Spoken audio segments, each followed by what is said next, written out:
Hello दोस्तों, UPSC 2023 के अंदर मेंस में एक क्वेश्चन पूछा गया था जनरल स्टडीज 2 में 10 मार्कर में। क्वेश्चन था, discuss the role of presiding officers of state legislatures in maintaining order and impartiality in conducting legislative work and in facilitating best democratic practices. तो अब ये जो क्वेश्चन है ना, ये बहुत ही रेलेवेंट चीज़ों के ऊपर आपसे सवाल पूछ रहा है। जब भी हम मेंस के आंसर राइटिंग की प्रैक्टिस करते हैं तो हमें कुछ चीज़ों का ध्यान रखना होता है। First step to understand is कि regardless of going for the keyword और कि मैं कीवर्ड ढूंढूं, इसमें पहले पूरा क्वेश्चन टोटलिटी में पढ़ना बहुत ज़्यादा ज़रूरी है। तो जब आप आंसर राइटिंग स्टार्ट करते हो, एक तो ये चीज़ होनी चाहिए कि कंटेंट आपके पास बराबर है, बढ़िया है, पढ़ लिया है बहुत ज़्यादा, तब तो अच्छी बात है। लेकिन despite years and years of preparation there can be questions जहाँ पे आप प्रिपेयर्ड ही नहीं हो उसका आंसर लिखने के लिए, लेकिन तब भी वहाँ पे आपको कुछ ना कुछ तो लिख के आना चाहिए। तो कंटेंट चाहे ही फाउंडेशन हो, एक बिल्डिंग इंपॉर्टेंट स्टेप हो आपका आंसर राइटिंग में, लेकिन सिर्फ कंटेंट के बारे में जानकारी होने से आप आंसर नहीं लिख सकते। क्वेश्चन में आपको क्या आइडेंटिफाई करना है? ये आइडेंटिफाई करना है कि क्वेश्चन की रिक्वायरमेंट क्या है। देखो, as a human being who has been preparing for UPSC civil services exam, आप ये देखोगे कि जैसे ही आप कुछ पर्टिकुलर वर्ड पढ़ते हो आपके दिमाग में चीज़ें स्ट्राइक करती हैं। जैसे अगर आप प्रिसाइडिंग ऑफिसर पढ़ते हो तो आपके दिमाग में स्पीकर और चेयरमैन ये साइड करते हैं ना, और immediately you should be able to recall the articles in the constitution of state legislature, not only of the parliament. सिर्फ पार्लियामेंट के स्पीकर में लोकसभा स्पीकर, राज्यसभा चेयरमैन नहीं, जो आपके पर्टिकुलर लेजिस्लेचर है उसके आर्टिकल भी आपको याद आने चाहिए। अब वो आने चाहिए मतलब ऑटोमेटिकली तो ये प्रैक्टिस नहीं डेवलप होगी। इसका मतलब one important thing about writing answers is the ability to recall factual information. Sometimes we just think कि आंसर राइटिंग सब्जेक्टिव होती है, हमें पता नहीं है, हम कोई भी आंसर किसी भी तरीके से लिख सकते हैं, ऐसा नहीं है। एक बहुत इंपॉर्टेंट कंपोनेंट होता है फैक्चुअल इंफॉर्मेशन को रिकॉल कर पाना सही टाइम पे। और जब आप प्रिपरेशन कर रहे होते हैं उसी समय आपको फैक्चुअल इंफॉर्मेशन की लिंकेजेस बनाने होते हैं। मतलब कि अगर कभी भी आपको स्पीकर, चेयरमैन, डेप्यूटी स्पीकर के बारे में सवाल आता है तो आप ये कोशिश करेंगे कि आप उसको आर्टिकल से शुरुआत करें, आर्टिकल से स्टार्ट करें। इसका मतलब you should be aware about the article we are talking about. Similarly जब ऑर्डिनेंस से जुड़ा सवाल आता है तो आप 1 2 3 2 1 3 एकदम स्ट्राइक करना चाहिए आपके माइंड में।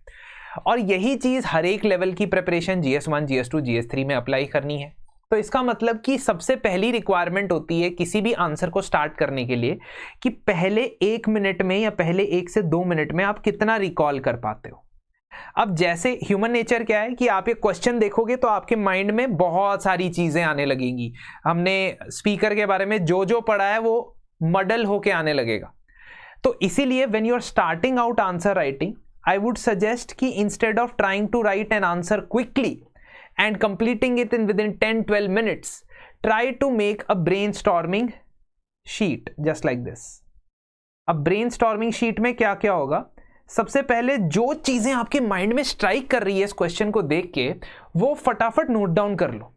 ये एक प्रैक्टिस है जो first step of answer writing की तरफ आपको ले जाएगी। तो मुझे presiding officer of state legislature देख के क्या याद आ रहा है कि यहाँ पे स्पीकर होते हैं, यहाँ पे चेयरमैन भी होते हैं, जहाँ पे बाई कैमरल लेजिस्लेचर होता है। कुछ कुछ आर्टिकल भी मुझे याद है, 178 है, 182 है। अगर मुझे आर्टिकल नहीं याद आ रहा है मैं नहीं लिखूंगा।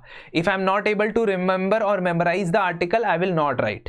ठीक है, ये फर्स्ट फंडामेंटल रूल है। अगर मुझे डाउट हो रहा है कि ये आर्टिकल सही है या नहीं तो better not to write rather than writing a wrong article. तो once I remember that article 178, 182 जो है वो, इसके बारे में मुझे और क्या चीज़ याद आ रही है? स्टेट लेजिस्लेचर के अंदर ऑर्डर, इम्पार्शियलिटी, मतलब मुझे फंक्शंस पता होने चाहिए कि किसी भी स्पीकर या चेयरमैन या डिप्टी स्पीकर, डिप्टी चेयरमैन के क्या फंक्शंस है।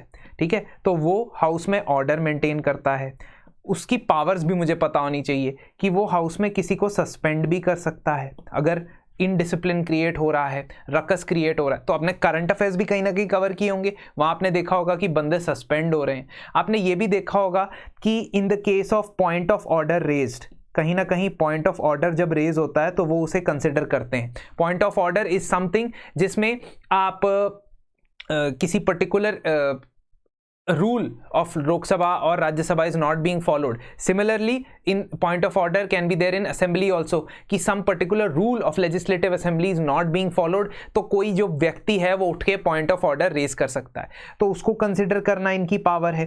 ठीक है, मनी बिल जो भी माइंड में आ रहा है, अभी आपने फिल्टर नहीं करनी इंफॉर्मेशन, अभी बस जो भी आपको याद आ रहा है स्पीकर और चेयरमैन के बारे में वो आपने समझना है। मनी बिल की सर्टिफिकेशन यही करते हैं, डिस्क्वालिफिकेशन ऑफ स्पीकर यही करते हैं, सॉरी डिस्क्वालिफिकेशन इन एंटी डिफेक्शन ये करते हैं, है ना,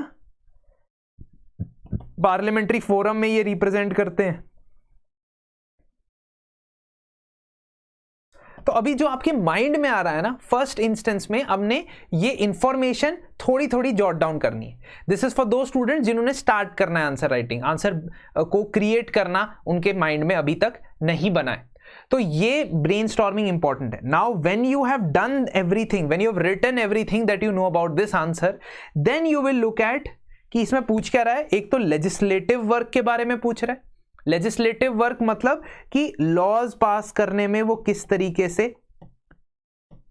इम्पार्शियलिटी को अलाउ करते हैं, तो मतलब प्राइवेट मेंबर बिल्स को ज्यादा अलाउ करें या नहीं करें, है ना। तो ये चीज आप उसके बाद नेक्स्ट लेवल पे सोचोगे। So first step is trying to remember everything that you know about presiding officer in this, ये बिल्कुल बिगिनर्स के लिए कह रहा हूं। And second step is trying to put whatever you know into the moulds of the answer.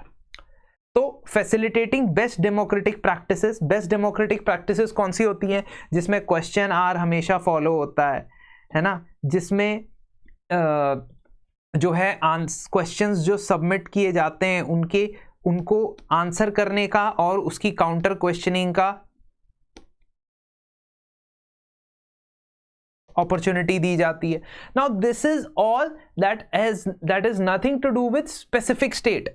अभी तक मैं स्टेट की एग्जाम्पल तक भी नहीं गया हूं कि किसी पर्टिकुलर स्टेट में ऐसे होता है वैसे होता है, क्योंकि जब मैं एग्जाम की प्रिपरेशन करके भी जाऊंगा ना, तब भी मुझे स्पेसिफिक स्टेट की एग्जाम्पल शायद नहीं पता होगी, apart from 1 or 2 passing references that I may remember, and what I will remember will also be negative, will not be positive। जैसे मुझे अगर ये सामने आता है क्वेश्चन, तो मुझे नेगेटिव रोल ऑफ स्पीकर या चेयरमैन सामने आता है कि मणिपुर के स्पीकर ने एंटी डिफेक्शन को अलाउ नहीं की, प्रोसीडिंग्स को आगे नहीं टेक फॉरवर्ड किया, 2.5 साल तक 3 साल तक कोई फैसला नहीं सुनाया। चेयरमैन कर्नाटका की काउंसिल की चेयरमैन को, उनकी डिप्टी चेयरमैन को उनकी पोजीशन से, उनकी कुर्सी से हटा दिया गया। ये चीजें ज्यादा न्यूज में आती हैं apart from, instead of the actual best practices that they do. तो this is a question where you have limited tools of content but still you can create an answer. कैसे? आपने क्वेश्चन में जो required है उसकी introduction, अब आपको ढूंढना है कि मेरी इंट्रोडक्शन क्या होगी, मेरा बॉडी क्या होगा और मेरा कंक्लूजन क्या होगा। ठीक है, इस जो मुझे कंटेंट पता है उसमें से इंट्रोडक्शन क्या होगा, बॉडी क्या होगा, कंक्लूजन क्या होगा। इंट्रोडक्शन मुझे पता है, आर्टिकल से शुरू कर देना चाहिए, safest bet in polity, governance, constitutional questions. ठीक है, बेस्ट तरीका है। सेकंड, अब मुझे क्वेश्चन की फ्लो देखना है कि स्टेट लेजिस्लेचर में ऑर्डर और इम्पार्शियलिटी। सो फर्स्ट सब heading will be order and impartiality, how is it maintained, और डिस्कस द रोल। तो जो भी उनका फंक्शन है वो इसीलिए है ना, ऑर्डर मेंटेन करना, ताकि लोग डिसरप्ट ना करें एक्टिविटीज को, तो लोगों को सस्पेंड कर देना। पॉइंट ऑफ ऑर्डर, अगर कोई रूल ब्रेक हो रहा है तो उसको सुनना। लेजिस्लेटिव वर्क में मनी बिल भी तो आता है, तो लेजिस्लेटिव वर्क में मनी बिल को एक्सपेडाइट करना ताकि बजट का प्रोसेस जल्द से जल्द खत्म हो सके।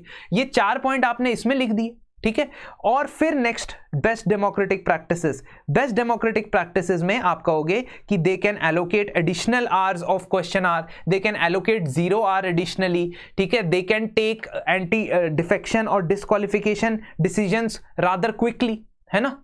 पार्लियामेंट्री फोरम में they can provide suggestion. So even if you do not have examples in such a question, you can make a competitive answer out of this question. This is a question where you may not have content, but you will be able to create a decent answer if you are clear with the basics.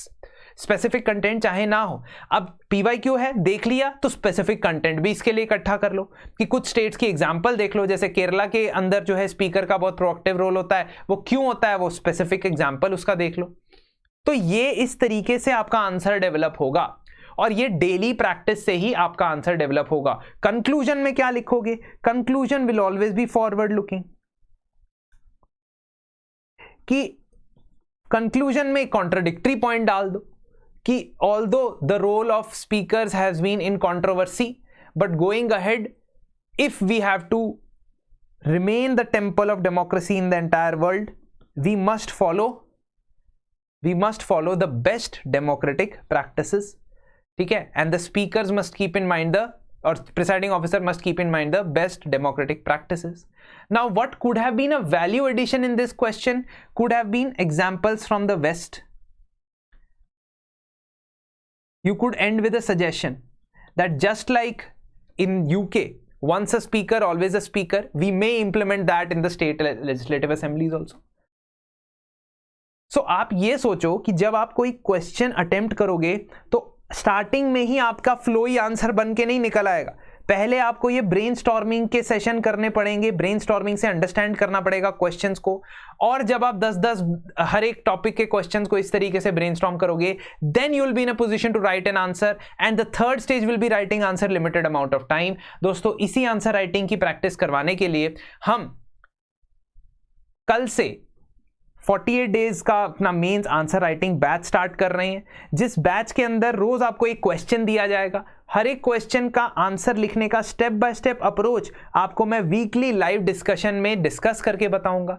मैं sources के साथ साथ discuss करूंगा कि क्या parameters होते हैं। For example ethics में मैं आपको स्पेसिफिकली 6 पैरामीटर्स बताऊंगा कि इन पैरामीटर्स पे आपने आंसर बिल्ड करना है, और ऐसे ही सभी सब्जेक्ट्स के लिए। सोर्सेज के साथ साथ आपकी थीम्स भी कवर होंगी, आपकी आंसर्स इवेल्युएट होंगे, और इवेल्युएशन के बाद मेरे साथ आपका जूम सेशन भी होगा जिसमें हम डिस्कस करेंगे। इनफैक्ट क्लास होगी, प्रॉपर क्लास होगी जिसमें हम डिस्कस करेंगे हर एक आंसर, जिसमें आप मुझसे डाउट्स पूछ सकते हो। तो इस एनरोलमेंट के लिए आप हमें कांटेक्ट कर सकते हो इस नंबर पे, ईमेल आईडी पे, और अगर आप RAINA रैना कोड इस्तेमाल करते हैं तो आपको इस पे भी 10% एडिशनल डिस्काउंट मिल जाएगा, जो अमाउंट अभी ये है आपके सामने। So I think cost benefit analysis करके मेंस के पर्सपेक्टिव से अपनी थिंकिंग को डेवलप करने के लिए ये कोर्स आपके लिए हम लेके आए हैं। अगर आप एनरोल करना चाहते हैं हमें संपर्क करें, अदरवाइज आपसे मुलाकात तो हमारी यूट्यूब पे चलती रहेगी। धन्यवाद।